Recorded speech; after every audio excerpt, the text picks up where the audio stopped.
une maladie encore méconnue et pourtant en France, environ une femme sur 10 est touchée par cette maladie qui est l'endométriose. Pour lever le voile sur cette maladie, la semaine de sensibilisation autour de l'endométriose va se dérouler à Paris et dans plusieurs villes de France et dans les dom-toms du 22 au 28 mars. Et pour en parler, on accueille Imani qui est chanteuse et marraine de Endomine. Bonjour Imani. Bonjour. Pourquoi cet engagement quand même ? Parce que quand on m'a approchée pour devenir la marraine de cette maladie méconnue, au départ, je me demandais ce que moi je pouvais bien apporter. Parce que c'est une maladie gynécologique, je suis une chanteuse. Bon. Mais une fois qu'on m'a expliqué que c'était non seulement une maladie qui était méconnue, mais c'était aussi une véritable injustice faite aux femmes parce que c'est pas très bien pris en charge par la sécurité sociale, ça détruit la vie sociale des femmes à plein de niveaux. J'avais peu d'excuses pour ne pas le faire. D'autant que vous souffrez de cette maladie, voilà. Et que c'était difficile de pas le dire. C'était difficile de ne pas le dire, c'est pour ça que mon engagement, j'ai un peu hésité, parce que je ne savais pas comment je pouvais défendre la cause, tout à la fois éviter de parler de ma vie, mais bon, tant pis, et finalement... Surtout que vous êtes très représentatif de ce qui se passe avec l'endométriose, notamment les symptômes qu'on met sur le compte de règles douloureuses, choses comme ça, c'est ce qui vous est arrivé finalement quand vous étiez adolescente. Oui, très tôt, j'ai eu des règles extrêmement douloureuses, plus douloureuses que mes sœurs, mais on me disait que c'était normal, alors je pensais juste que j'étais plus douillette que les autres, que c'était ma faute. C'est ce qu'on vous disait d'ailleurs. Mais c'est ce qu'on finit par même se convaincre, on finit par se convaincre qu'en fait on est plus fragile. Et à quel moment alors on fait le diagnostic ? Pour mon cas, ça a mis du temps. Ça a mis du temps puisque j'ai été diagnostiquée à l'âge de 23 ans et mes premières douleurs elles sont arrivées très tôt, quand j'avais 16-17 ans. Donc à 23 ans, en vacances, je suis en vacances à Tahiti et j'ai une crise.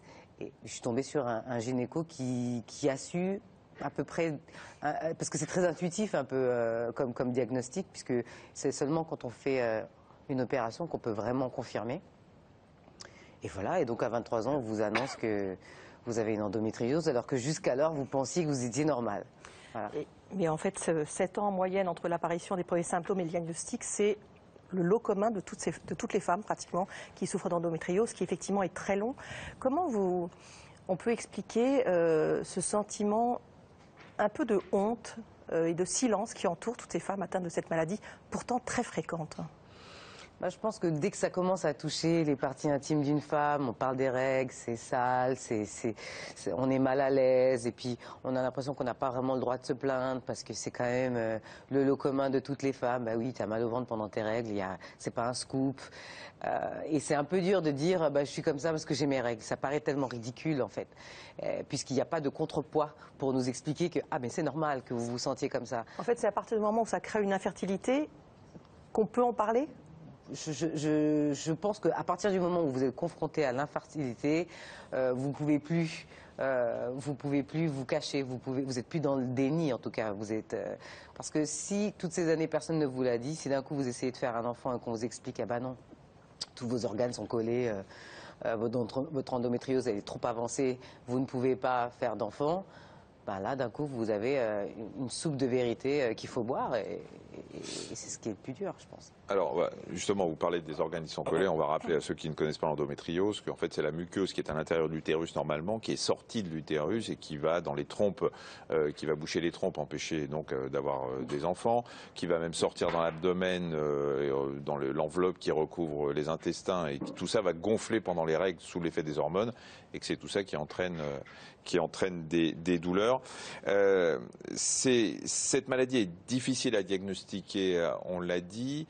C'est une maladie taboue parce que les gens, finalement, les femmes n'osent pas en parler. Et puis vous dites que c'est un peu le but d'ailleurs de cette action, c'est que c'est pas une priorité parce qu'on n'en meurt pas finalement.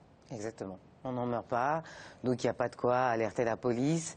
Mais ce qui, moi, m'a motivé à m'engager, c'est que c'est pas une vie non plus. Il y a plusieurs stades. Moi, je peux encore faire mes concerts, je peux encore vous parler, je suis fatiguée, je me gave de cachet, je peux quand même vaquer à mes occupations. Mais il y a des femmes, elles ne peuvent vraiment pas sortir du lit. Il y a des femmes qui ont des poches urinaires parce que la maladie est tellement avancée que leur organisme ne fonctionne plus comme il devrait.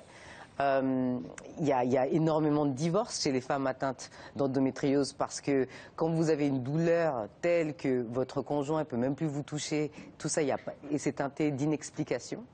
Il y a que c'est des femmes qui, et non seulement peuvent pas avoir d'enfants, peuvent pas avoir de vie sociale, il y a de la précarité parce que vous vous faites virer, il n'y a pas d'arrêt maladie parce que vous avez mal au ventre pendant vos règles. Mais ce qui est incroyable, c'est que on le disait, une femme sur 10. Or, il n'y a pas d'études pratiquement sur cette maladie, il y a très peu de recherches et les médicaments ne sont pas pris en charge. Exactement. C'est hallucinant. Elle est là, l'injustice, vous avez tout dit. Vous avez tout dit, dans un pays comme la France, vous avez 1 à 2 femmes sur 10. C'est quand même, ça peut aller jusqu'à 4 millions, du coup, de femmes qui sont atteintes. Et ça, c'est les chiffres approximatifs. Il y a plein de femmes, depuis que j'ai lancé ce concert, il y a plein de femmes qui me disent « Ah, mais je l'ai peut-être ». Donc, il y a plein de femmes qui vont se réveiller et qui vont aller peut-être consulter les bonnes personnes. Et c'est un scandale qu'être dans un pays comme la France, on nie un droit de vivre une vie normale à 4 millions de femmes. Alors vous parliez donc effectivement de ce concert. Donc on rappelle qu'il va être évidemment au profit de l'association. Ça sera le 23 mars à la Bellevilloise. Il y aura plein d'événements organisés dans le cadre de la semaine de l'endométriose, comme la 2 Endomarche le 28 mars qui aura lieu à Paris, dans 60 villes dans le monde. Allez-y, Michel, montrez donc. Voilà, très bien. Votre CD. Vous parlez, je montre. Je parle, vous montrer. Et évidemment, si vous voulez en savoir plus, il y a un site pour l'association www.endomine.fr. Merci beaucoup d'être venu nous en parler. Merci à vous. Merci.